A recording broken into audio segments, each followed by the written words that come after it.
So here's the lesson on Drunken Barrelhouse Blues. It's not a difficult tune, but it's of course the speed that gives it a certain degree of difficulty. We're in standard tuning and I have a capo on the 2nd fret, and the capo is regarded as a 0 fret, of course, so this is the 1st fret, the 3rd fret, and a 1st, 2nd, 3rd fret, and so on. So let's start with the intro, and I'll play it slow and easy.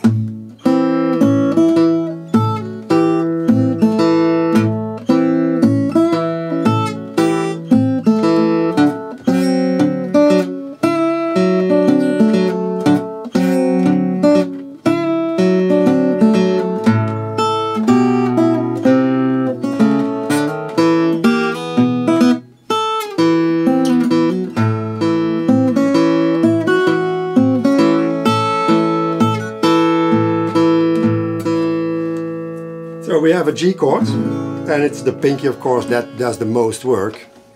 And that 3rd string, 3rd fret, I usually bend it slightly. And this one, the 3rd beat, let it ring as long as possible. Not like that.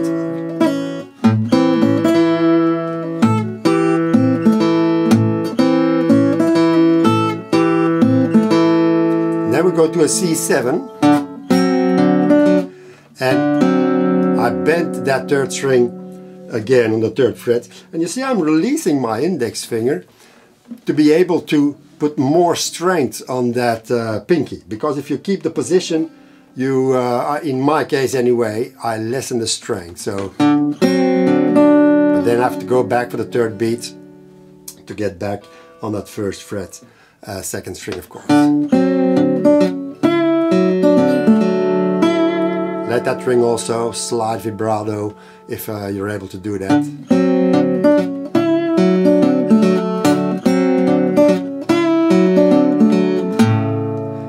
And then we go back to a G chord. We have a sort of a break here. Not too difficult, but watch the rhythm, of course. Slide into the D chord. And note that I'm muting there.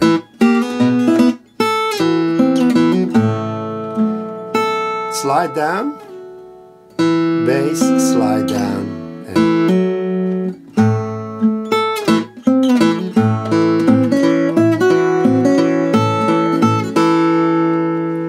So the difficulty, of course, with those breaks and those is to keep the rhythm, and that it's correct, of course, that you keep the beat, so to speak, because that's Memphis Minnie's music has a very strong beat, a very strong pulse, and normally she plays this song is I think she plays this song alone, but most of her songs are duets, so she has a strong backbeat, and if you play solo, well, you have to imitate that by playing forcefully.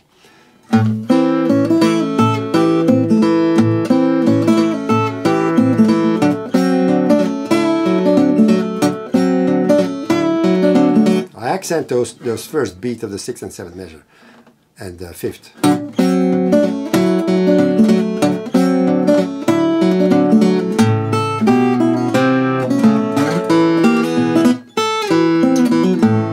And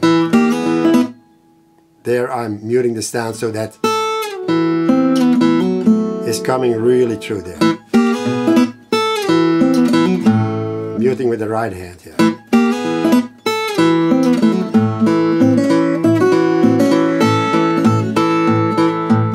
Now I tapped it out as Memphis Minnie, well, more close to as Memphis Minnie plays, and the 16 bar I only play 2 beats and then I start the 17th.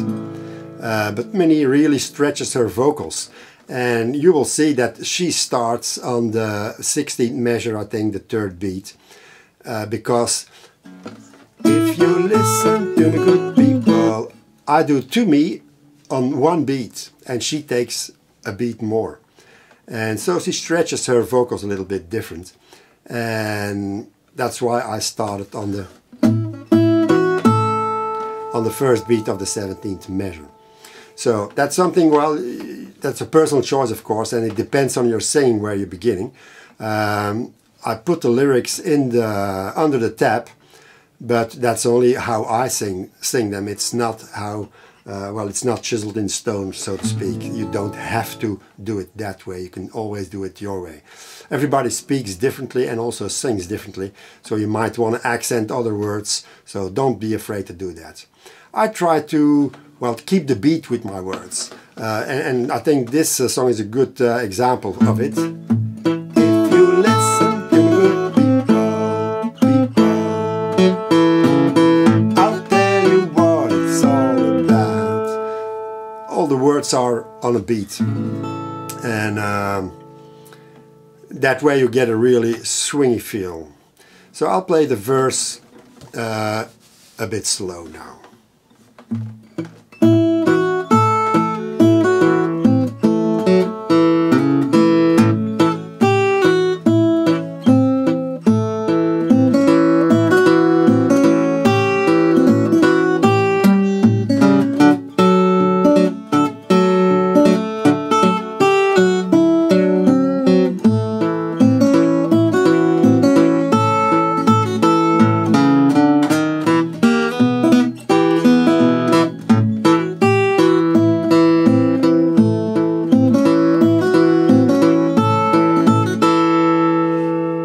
And I'll do it with vocals. If you listen to a good people, I'll tell you what it's all about. If you listen to a good people, I'll tell you what it's all about. Where the good stuff is here, just pouring out.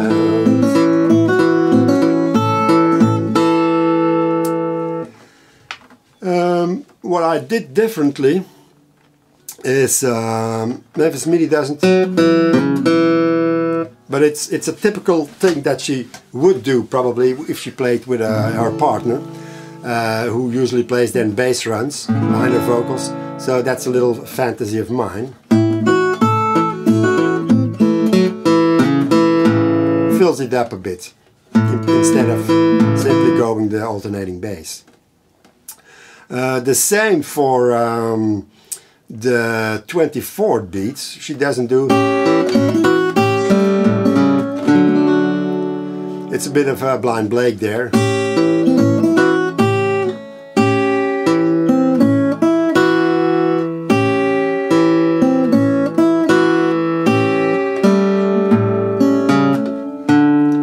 And I use a G7 there by placing the pinky on the third string, third fret, fourth string. And she doesn't do that either. She uses this one. And it's very dissonant, but she really uses it. And I use it only in the solo, I think. I thought it was a bit too much. And also the quality of the recording in the 20s and 30s was less, so you don't hear it really.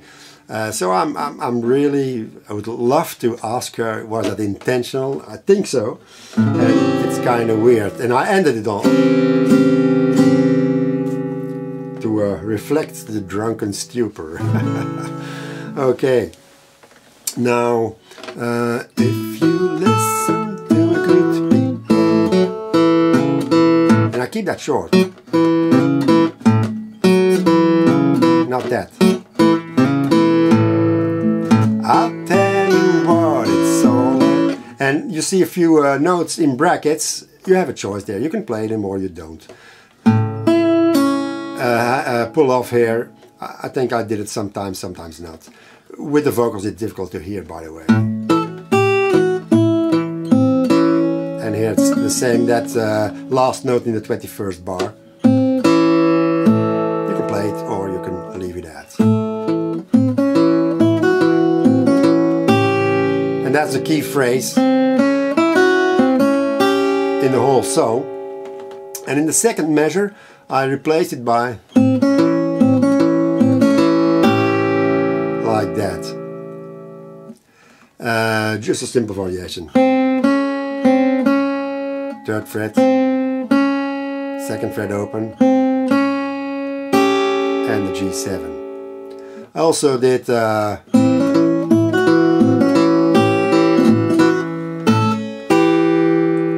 like that instead of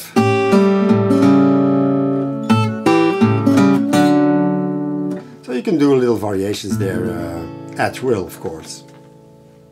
So we're listen to the good people. I here really keep it short by lifting my fretting hands to keep the sound really short notes to give it a swing feel.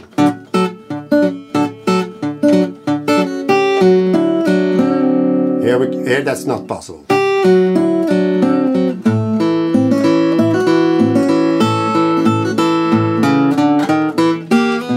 And here I sometimes do that. I stretch that 2nd fret 5th string and play that in one beat instead of 3 beats for the each. This takes 2 beats and then that takes 1 beat.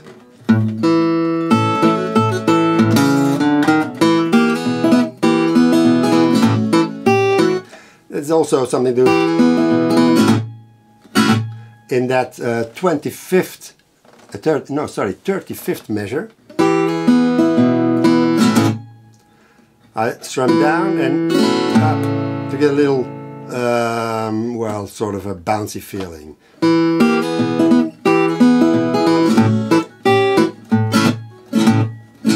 It's not really a string, it's just a slight strum up. And then immediately mute it.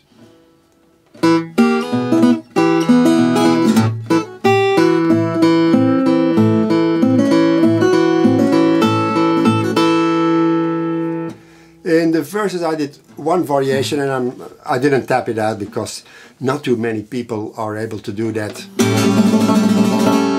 tremolo brush. So you can try it or just leave it out as you wish. But what I did was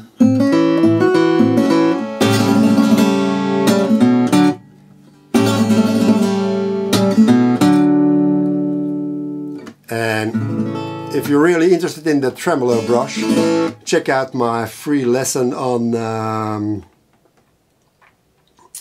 the Carl Martin song, what is it called again, Crow Chain. And it's a lesson with nothing but tremolo brushes and good practice for this kind of thing. And you can insert, once you know how to do it, then you can insert that in many songs. And here is a good example of that.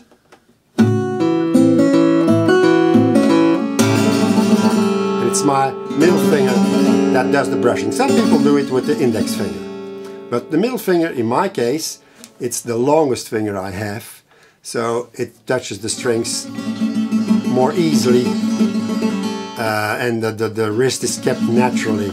With the index I have to bend more, and that hinders the movement. And I always start the tremolo brush with a pinch of the thumb, like that. They go to each other. So one more time. No,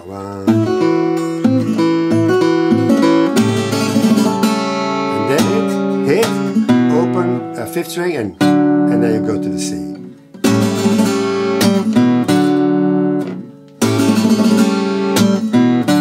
And that hit is with the nails of the 2 fingers, these 2 fingers.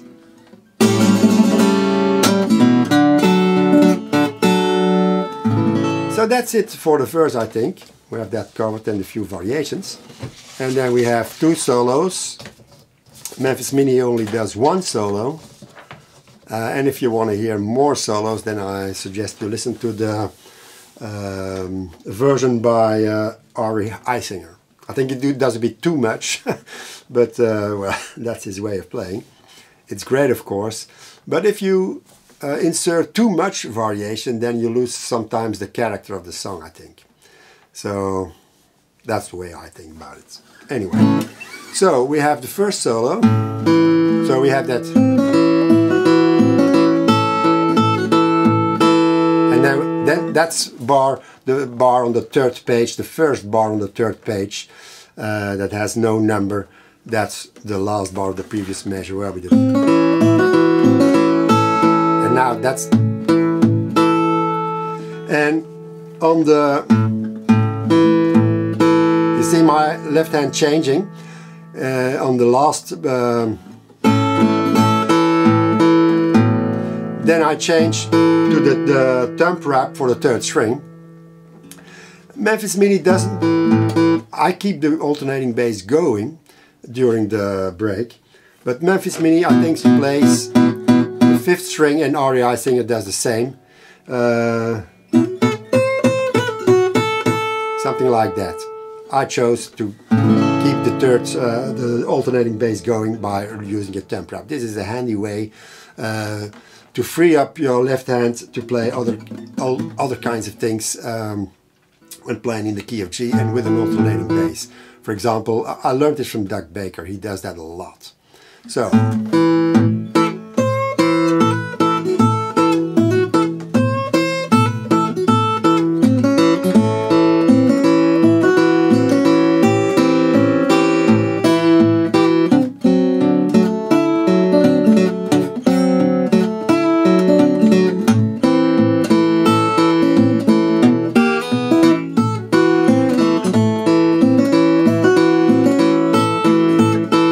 So we started,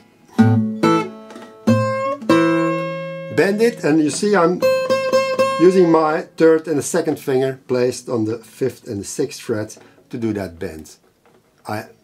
If the bend is difficult and has to have more control, I use two fingers to do bends. That's well, an easy way. I can't remember who told me that.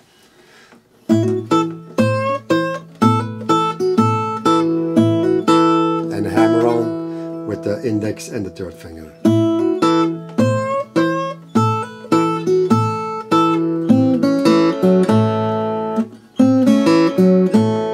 That's the most difficult run I think in the whole song, especially at speed.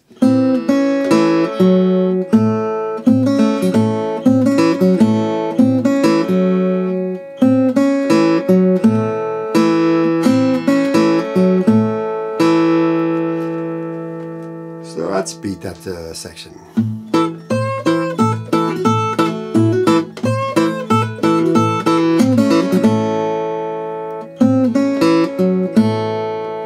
And I use the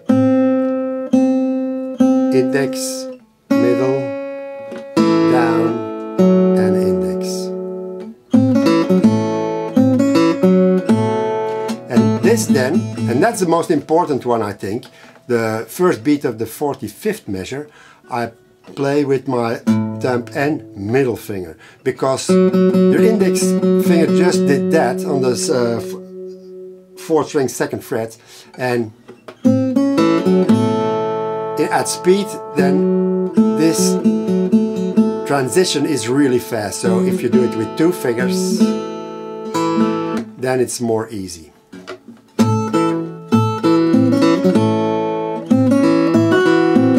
And you see I keep the thumb wrap, and now I change to that strange G7 chord with the pinky on the 3rd string 3rd fret. And the first beat of the 47th measure, it doesn't have to be in place, it's a pinch, but if it's already in place, that's okay. But especially that second beat where we're going down with the thumb, only the thumb, then you hear the dissonance. And that's what makes it nice. So you have pinch, thumb and middle, only thumb for the second beat, pinch of thumb and index, and then the last beat is middle and thumb. That's how I do it. And then we go to the C.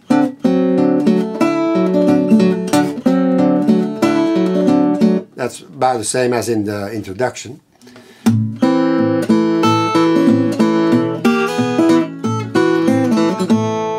And again here I'm going to the thumb wrap for the 56th measure.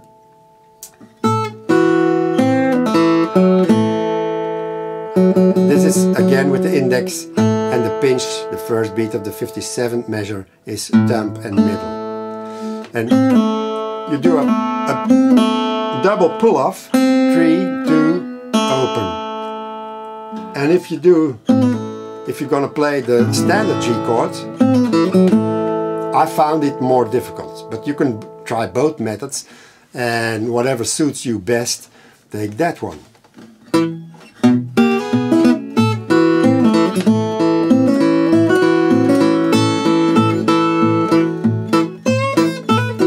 And I mute it so that the treble notes really stand out on this solo.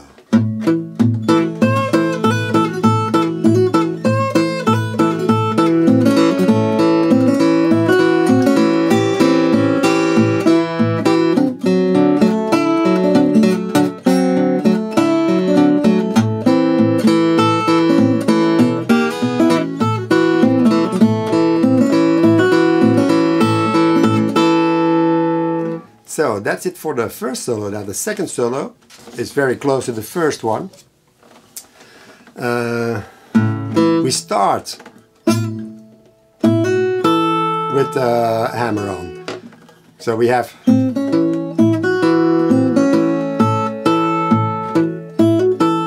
you see in the middle of that the fourth page, first bar, which has no number, in the middle of that measure I change to the thumb wrap position. So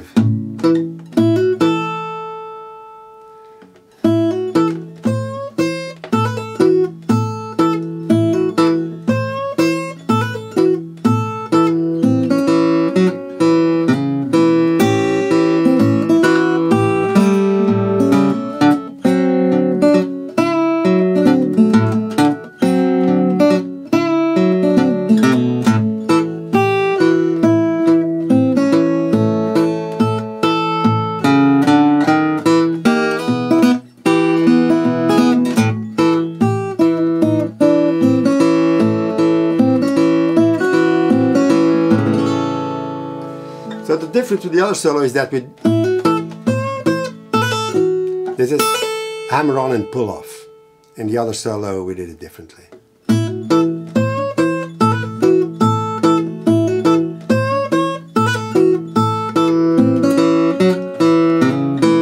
This is what we did in the verse also. You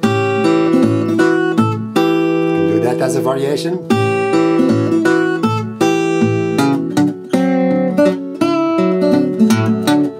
And here I do with the third finger that bass note. I leave from the 5th string to the 6th string.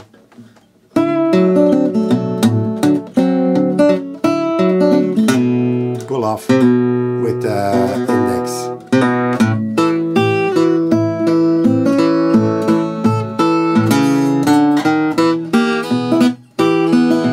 Note the muting also.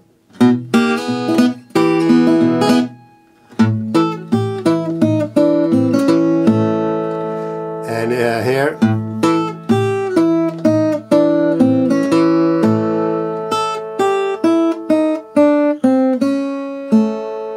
and I use that also in the last verse with vocals, where I sing so sober, I wanna get back drunk again, I wanna get back drunk again. See, I used what we play here in the solo in the verse as well.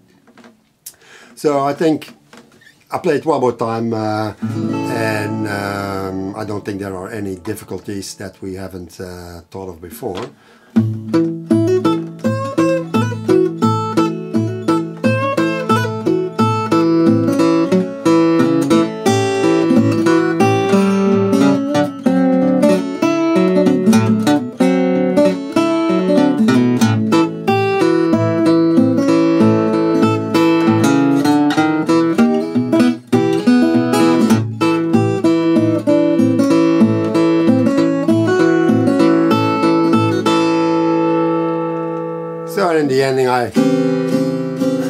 at that dissonant chord.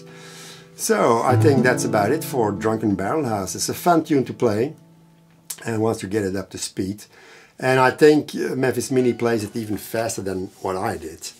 And it's a real fun tune. Okay, bye bye.